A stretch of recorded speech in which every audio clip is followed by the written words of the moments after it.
Nous poursuivons notre road trip avec nos grands-parents en Slovénie. Nous passons par les gorges de Victar, Bled, Kranj, Ljubljana, Postojna, Predjama et Piran.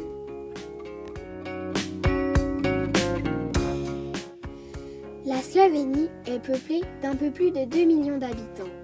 C'est un pays qui est fait pour profiter de la nature, parce qu'il y a de nombreux beaux paysages. Il y a des montagnes, des forêts, des lacs, des cascades et des grottes.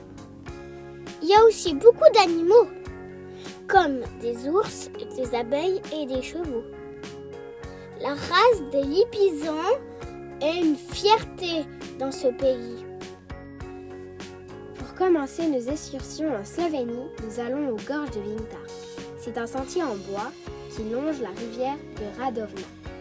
On peut y voir de petits animaux comme des truites, des carpes, des martins pêcheurs et des grèbes huppées.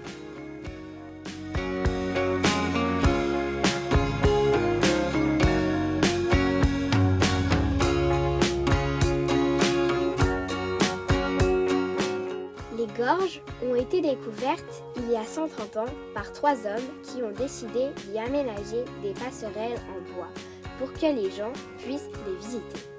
À la fin du sentier, on peut y voir la cascade Sum. Elle fait 16 mètres de haut.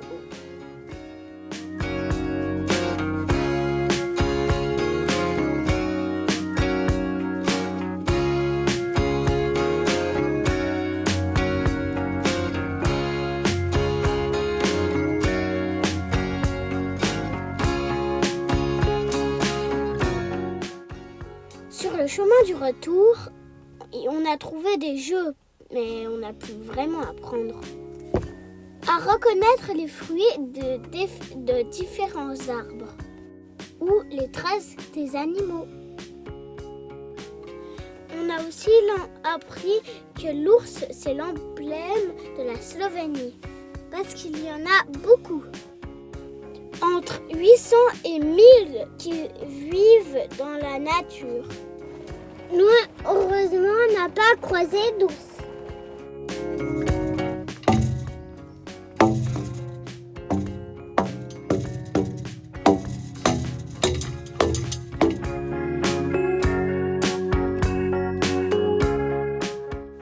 C'est chouette de voyager, mais on est quand même content de manger un plat de chez nous. On a aussi visité Bled, une petite ville qui possède un lac avec une île au milieu, la seule île du pays. Nous, on a décidé de faire le tour du lac à pied. Sur le chemin, on est monté au château, qui est vieux de plus de 1000 ans.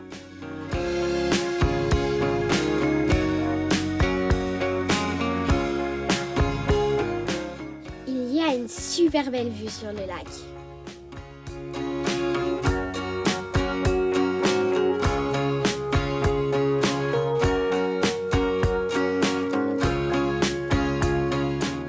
Dans le château, il y a un musée qui retrace l'histoire du lac. Après la marche, on a mangé une bonne pastis. Ça s'appelle la Kramsita. On a repris la route sous la pluie. Alors, on a visité des tunnels sous la ville de Kranj. Ils ont servi à abriter les gens pendant la Deuxième Guerre mondiale. La pluie s'est arrêtée pour notre visite de Ljubljana. C'est la capitale de la Slovénie. Elle est habitée par 294 000 personnes. On peut y découvrir un peu partout des dragons, emblème de la ville, car, selon la légende, la ville aurait été fondée par Jason, un héros de la mythologie grecque qui aurait combattu un dragon à cet endroit. Un célèbre architecte slovène, José Plečnik, a vécu ici. Il a réalisé beaucoup d'œuvres ici, comme par exemple le triple pont. On a aimé se promener dans cette ville, y découvrir des beaux bâtiments, mais aussi le marché.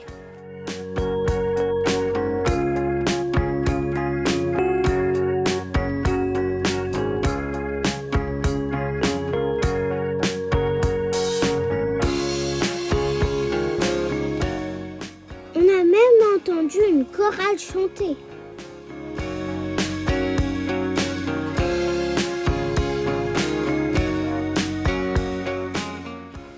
Après, on a monté au château.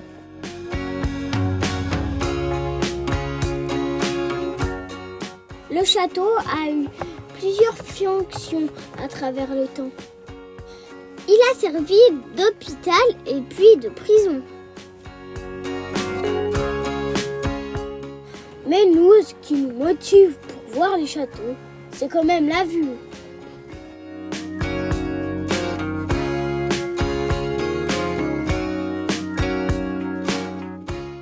Ljubljana, c'était très chouette, mais il est temps pour nous de reprendre la route pour découvrir les grottes de Postojna. Elles sont tellement grandes que pour les visiter, il faut d'abord faire un bout en train. C'est les seules grottes du monde qui contiennent une ligne ferroviaire.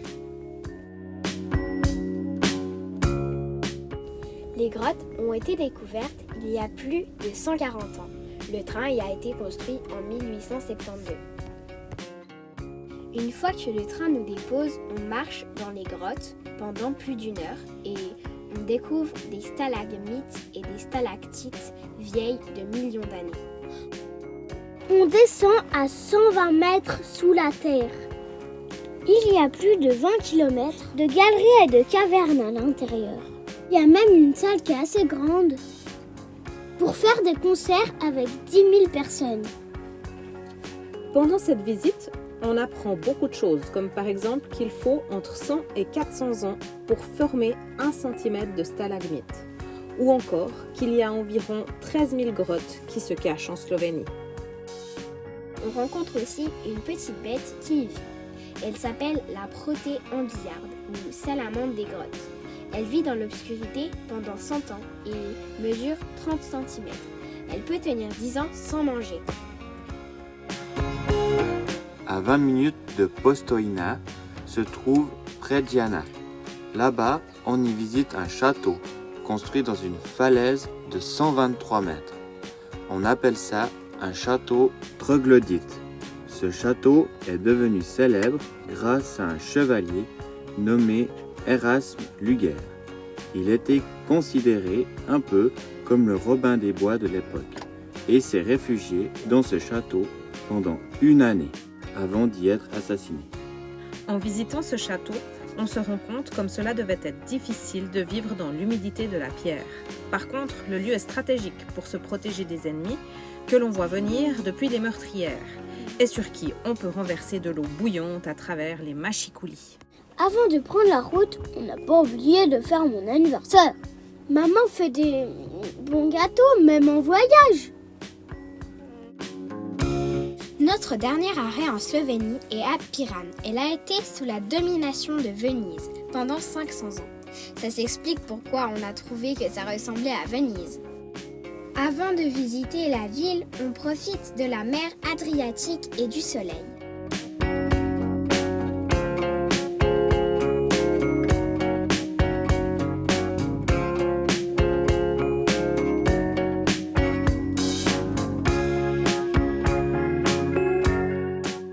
Un célèbre compositeur violoniste est né à Piran en 1692.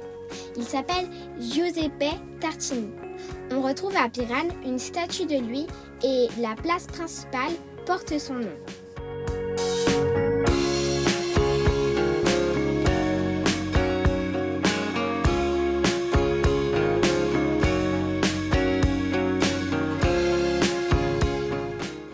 On a aimé flâner dans cette ville aux ruelles étroites, se promener le long de la mer et profiter de son ambiance.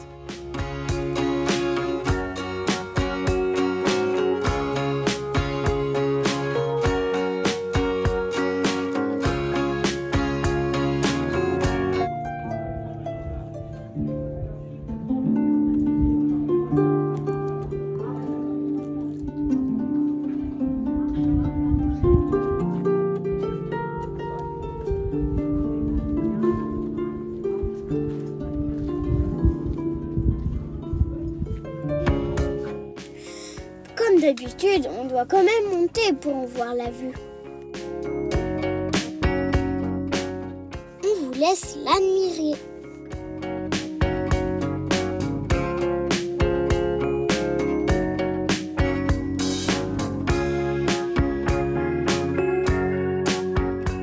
Après une dernière baignade, il est temps de quitter nos grands-parents.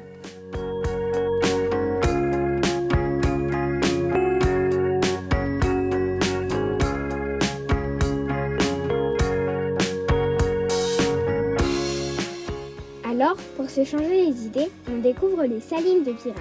On se promène le long des bassins et on apprend comment le sel y est extrait depuis plus de 700 ans. C'est un travail énorme. Bien évidemment, on fait le plein de sel. À bientôt pour une prochaine vidéo